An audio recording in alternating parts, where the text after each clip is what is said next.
Hey guys, so I haven't made a video in a little while. I've been dealing with everything with my mouth, but all of that is taken care of now, and I'm going to get the stitches out today, so it was all good news. Everything went really well, and I'm so blessed, and I want to thank everybody who prayed for me during that. I had no worries, no doubts. I knew it was going to all be taken care of. God has always managed to take care of me and my family, but I still thank everybody that has supported me and checked on me and been there. Y'all are awesome, and I love you guys. But since I haven't made a video in a little while, I've had quite a bit of time to sit back and think about everything that's been going on. I've stayed really quiet, kind of to myself. I've watched other people and listened to other people and seen what they've posted, and all of this stuff that's going on right now has kind of triggered a lot in my mind, I guess you could say. I have a lot to say about it, so I'm gonna try to keep my videos short and just do a bunch of multiple videos. I want to still continue off of what I said last time about choosing love, but I feel like we need to learn how to do that. I feel like we have forgotten how to love, and I've actually had this discussion with multiple people already. One of the things about love is it's not always pretty. Loving someone means being able to stand up to them and tell them when they're screwing up. Loving someone means standing in front of them or in between them and something that's bad for them. It is not always giving to them and caring for them. If we go back and we look at the Old Testament in the Bible, we see that God was a jealous God. He was an angry God.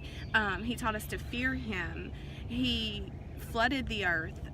If we read the stories about Sodom and Gomorrah and different things like that, we learn that God wasn't always loving and caring and forgiving and understanding. And we forget that these days, and we think that we can just go and do whatever with no consequences. And it works the same way when you're a parent or a friend or a sibling or whatever.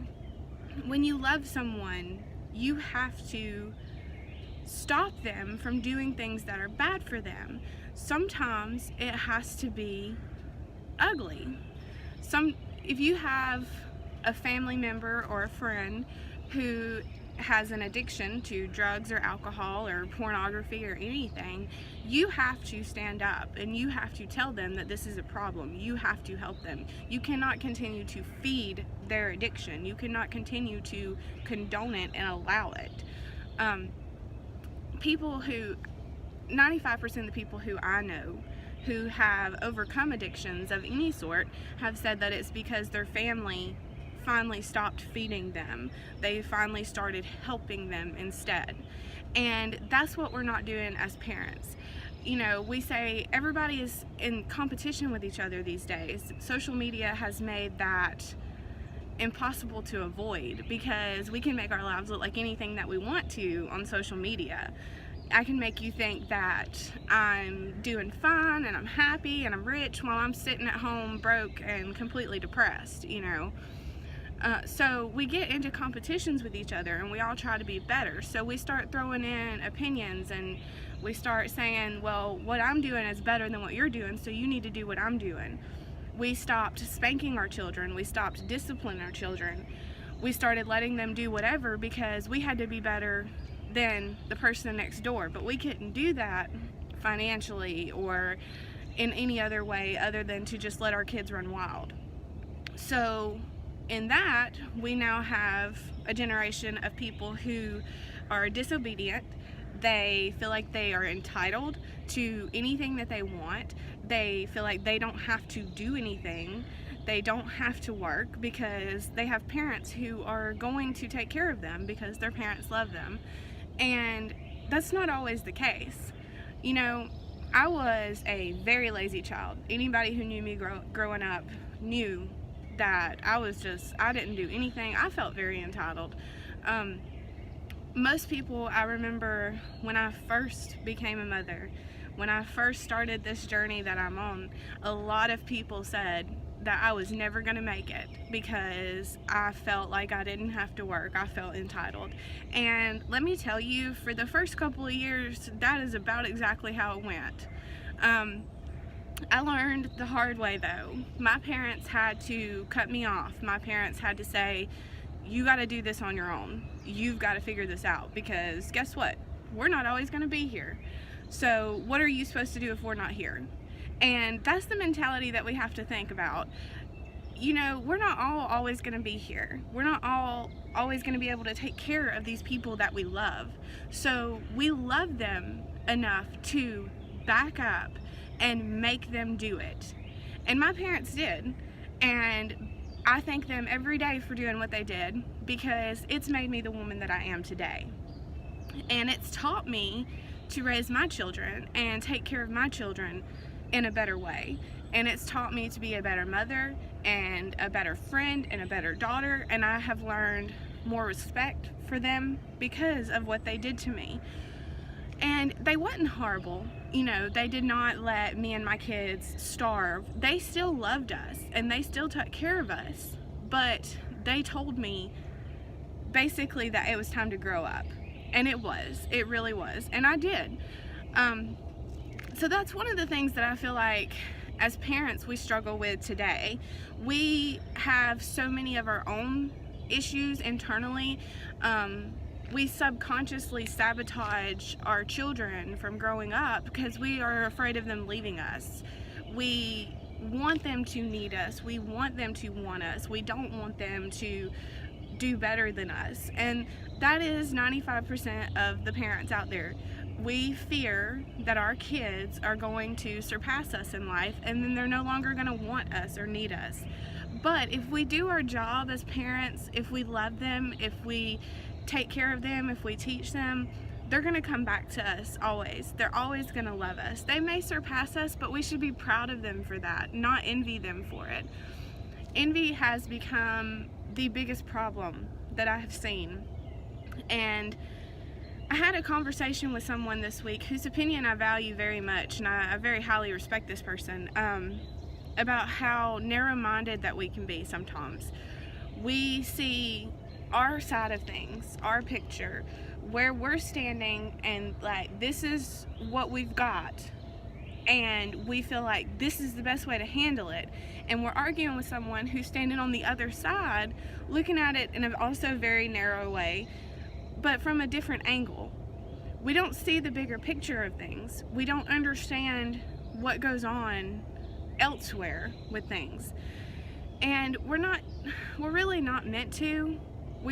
But we have to figure out a way to understand that sometimes we are being narrow-minded. Sometimes what we're looking at isn't the whole picture. And sometimes we need to work together instead of fighting against each other.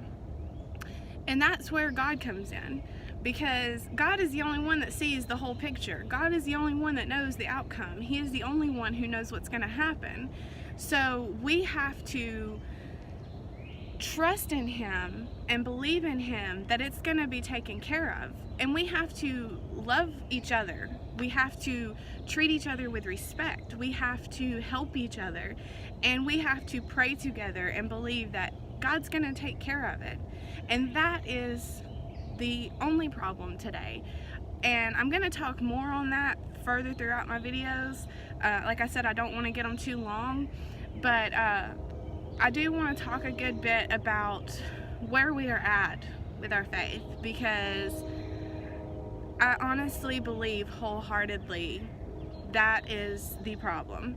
We have forgotten how to love because we've stopped believing in love.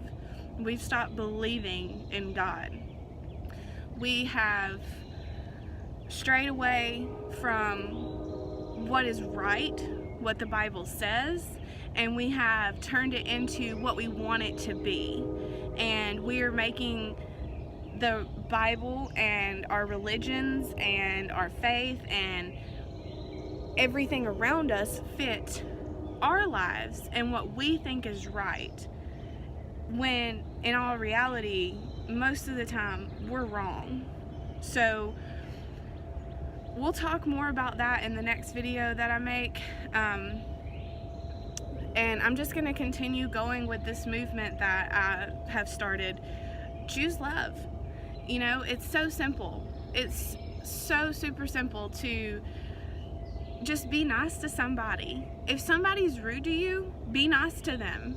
It's not hard, you know? We all make mistakes. We all have bad days. We all get stressed out. If somebody comes and starts yelling at you in a supermarket, don't throw down your bags and start trying to fight, because that doesn't solve anything. That two wrongs never make a right.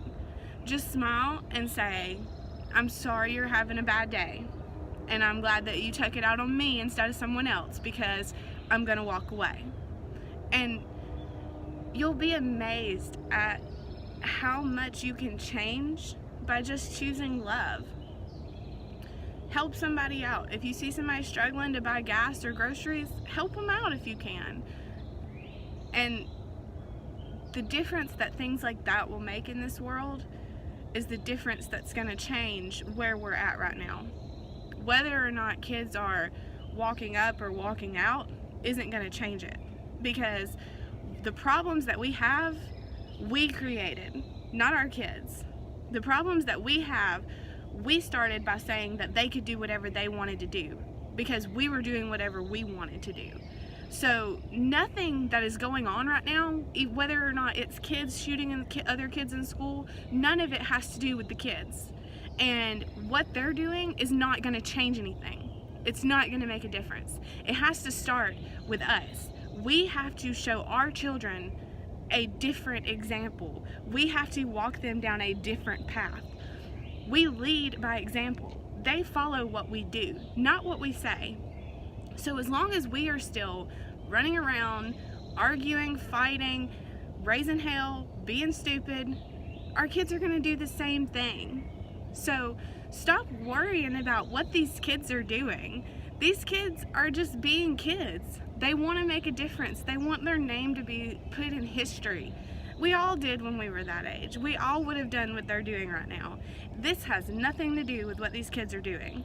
This has to do with what we've already done and what we need to do to fix it. So that's what I've got for today. Stay tuned. There's going to be a lot more. Like I said, I have a lot to say right now. But y'all have a blessed day, and I will see you